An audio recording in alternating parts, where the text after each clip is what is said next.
So recently, Biden said that he wants to increase the capital gains tax to 44.6% and introduce a tax of 25% on unrealized gains. Or that's what news outlets and random people on social media are saying, at least. But is it even true? And if this proposal actually came to fruition, what would be the consequences?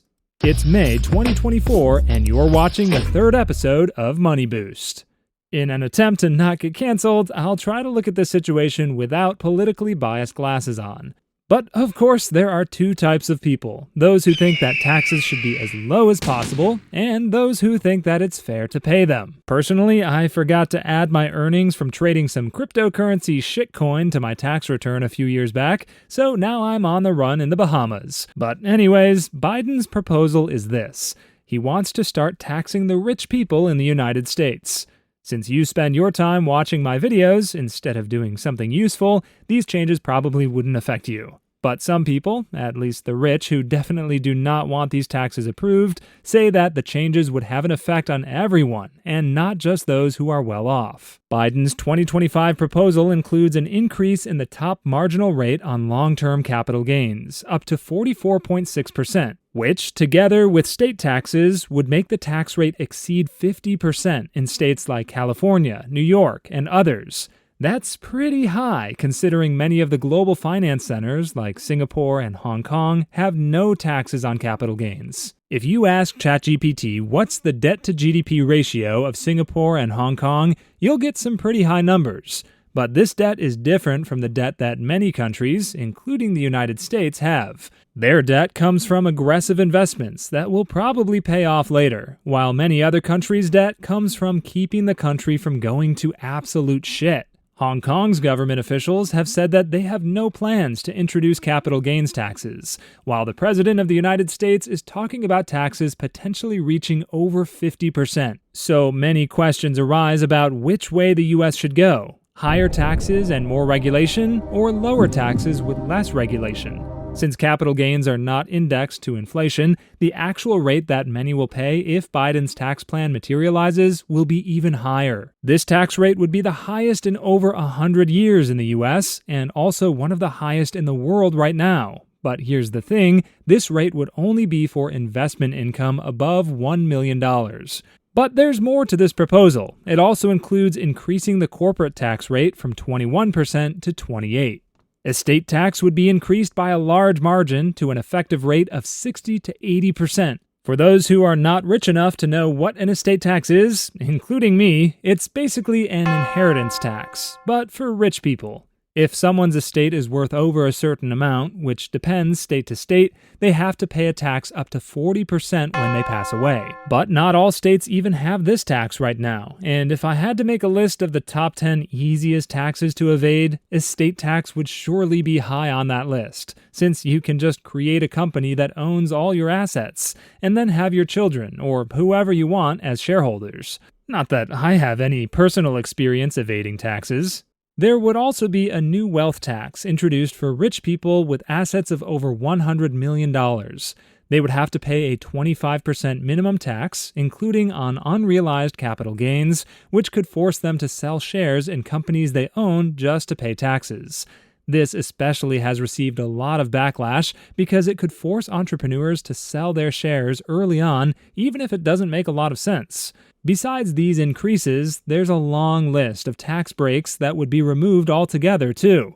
But what kind of consequences would these changes have in the United States, and even globally? The fact is that rich people want to stay rich, and get even richer. If these changes in the proposal are actually implemented, it would be a massive tax hike for the country's richest.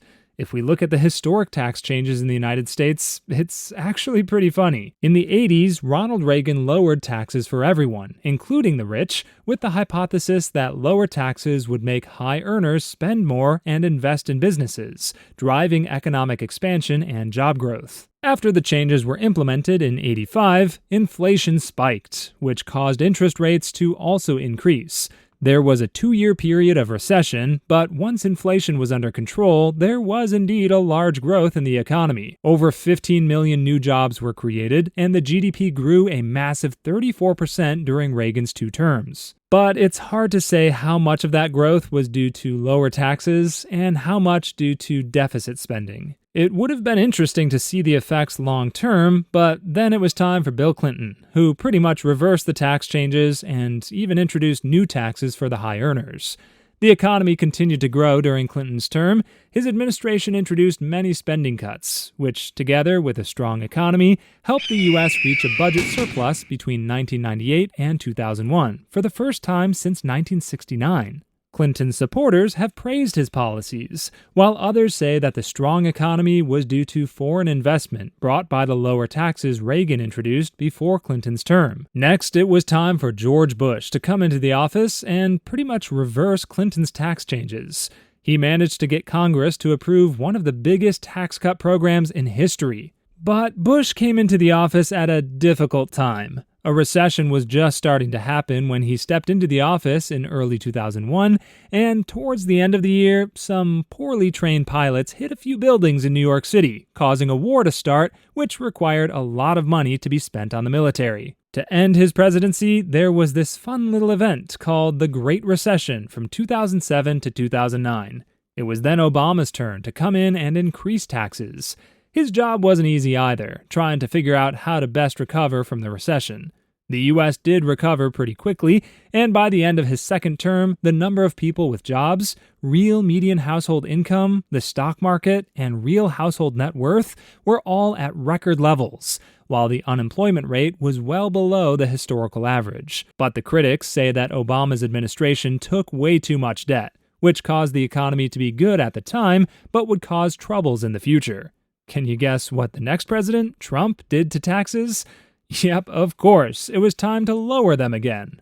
Trump's tax cuts are expiring soon, which is why Biden is now proposing increases again.